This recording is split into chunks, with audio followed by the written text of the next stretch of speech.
sounds back in this area are incredible.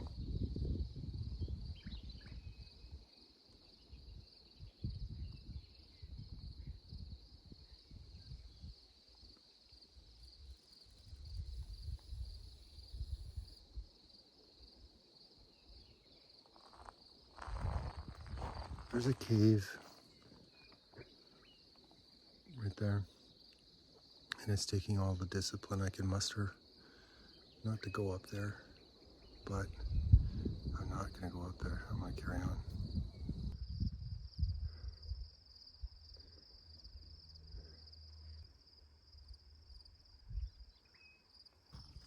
This area has a unique dynamic between the ranchers who own at least some of the land and the provincial government and federal government that are trying to maintain a biodiversity circumstance here. So they open range farm here, cattle, and allow public access hiking because it is a trail, or a provincial park rather, can't speak. And at the same time, there are some very sensitive biodiverse plant species that they're trying to refoster and maintain. So they ask for caution on visitors' part that way, where you scrape your shoes and boots off and make certain that you're not bringing other content in that way. And it's in cooperation with between the farmers, the hikers, and I guess any and all visitors that way. I tell you, the scenery's pretty sweet back here. Pretty sweet scenery. Oh, hell yeah.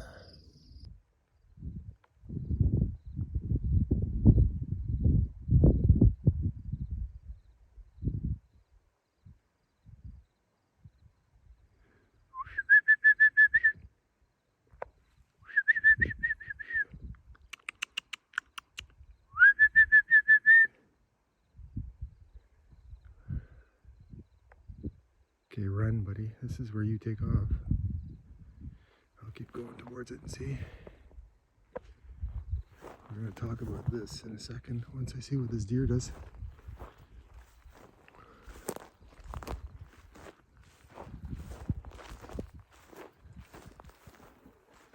Not exactly the most capable at prey evasion. Look at this. I'm yelling, walking, waving my arms, walking towards it. Strutting by like it owns the place, eh? Not a care in the world. I guess that's a testament to the area.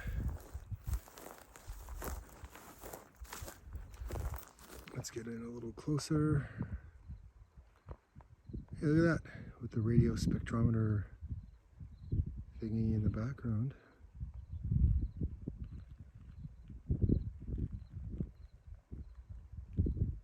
How we doing? Looking right at me.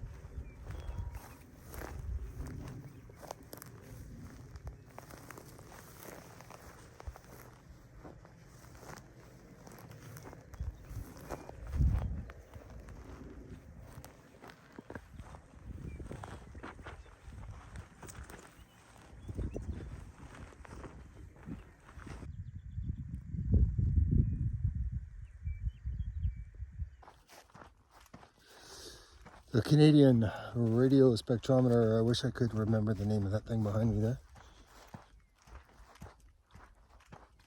Possible communication with non-terrestrial life took place with that facility back there at some point. You can Google that. There are some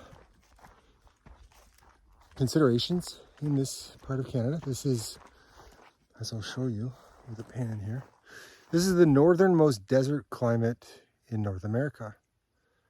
And in the desert, you get things like scorpions. Haven't seen them. You get rattlesnakes. Seen them dead. There's another snake that's apparently bigger and tougher called the thunder snake. I think the guy called it. Saw one of those. I've seen a couple of those.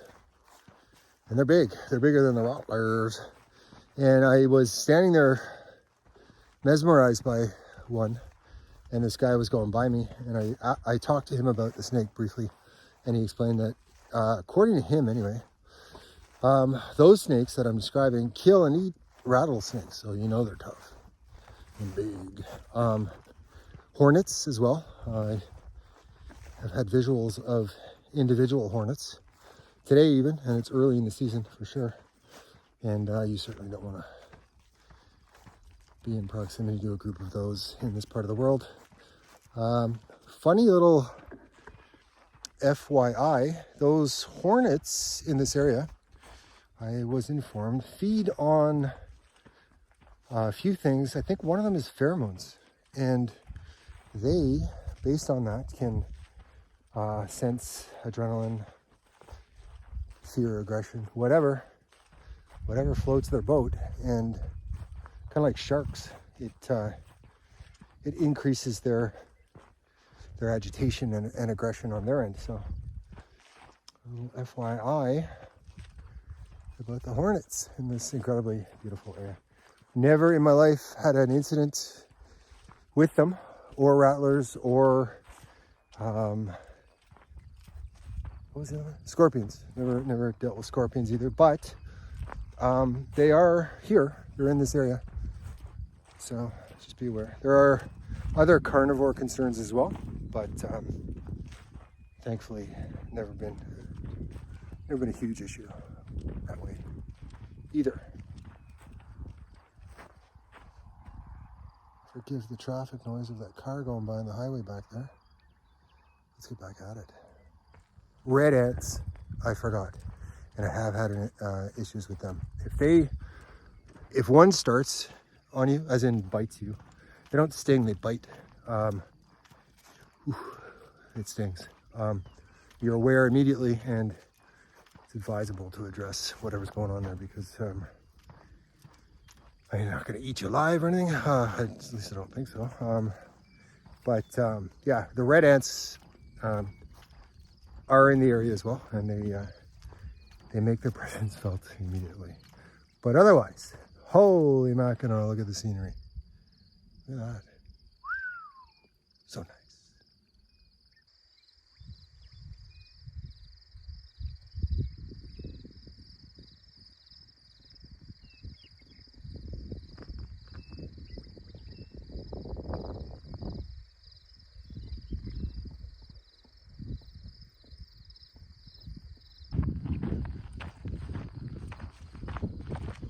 This was a totally random decision, by the way.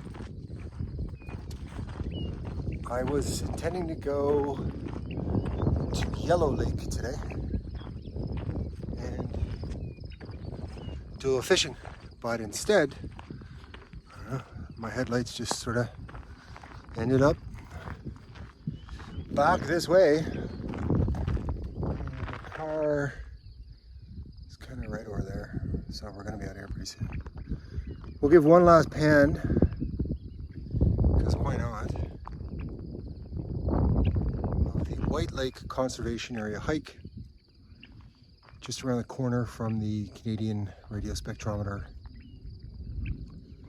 I wish I could remember the rest of the name of the thing, because I'm sure it's a really big deal.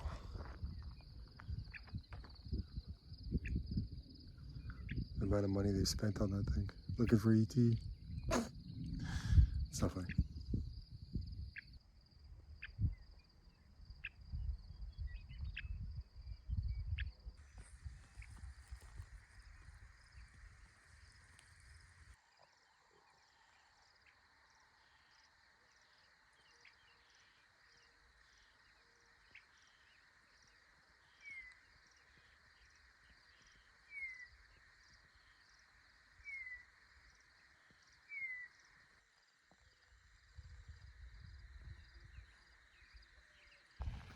There are multiple caves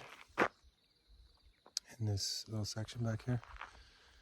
Don't bug me. So we gotta come back and figure out a way to get up and have a look at those, because there's no way they're going unexplored.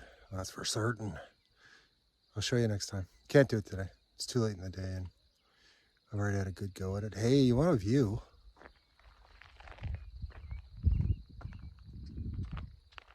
Look at that. Nice.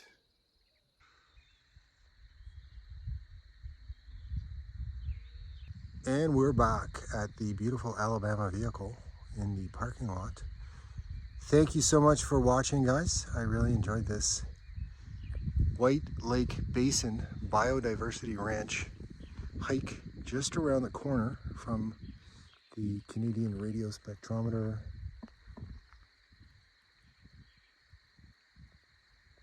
Really, really, really good experience today, even though it wasn't sunny and clear, as it will be the next time we come back. If you haven't already, if you could just take a moment to subscribe to the channel, I'd really appreciate that. We're gonna go exploring some caves up in this area next time. And hit that like button. Helps me out with the YouTube algorithm. I'll see you next time.